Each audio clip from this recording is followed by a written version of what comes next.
Hello వడీస్, అసలు పద్మావతి అమ్మవారి temple history అంటే నేను చెప్తాను వినండి.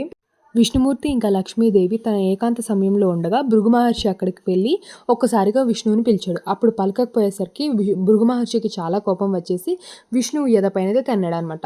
దానికి లక్ష్మీదేవికి కోపం వచ్చి లక్ష్మీదేవి వెంటనే భూమి మీదకి వచ్చేసింది. ఆ తర్వాత విష్ణువు భృగు మహర్షి అరికాలులో ఉన్న కన్ను అయితే చిదిమేశాడు. ఆ తర్వాత విష్ణుమూర్తి కూడా భూమి మీదకైతే వచ్చేస్తాడనమాట. అదే శ్రీనివాసుని అవతారం. చాలా సాధారణమైన మనిషిలాగా వస్తాడు.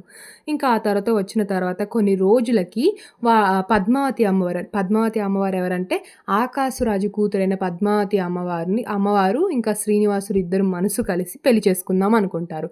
అందుకు ఆకాశ మహారాజు దగ్గరికి వెళ్ళి అడగగా, నీ దగ్గర డబ్బు ఏం లేదు కదా, నేను ఎలా ఇవ్వను మా అమ్మాయిని అనగా, శ్రీనివాసుడు వెళ్ళి కుబేరుని డబ్బులు అడిగాడు. ఇంకా ఆ డబ్బులతో ఇద్దరు పెళ్లి చేసుకున్నారనమాట. ఒక నమ్మకం ఏంటంటే పద్మావతి అమ్మవారిని దర్శించుకున్న తర్వాతే వెంకటేశ్వర స్వామిని దర్శించుకోవాలనే నమ్మకం ఒకటి ఉందన్నమాట. Next video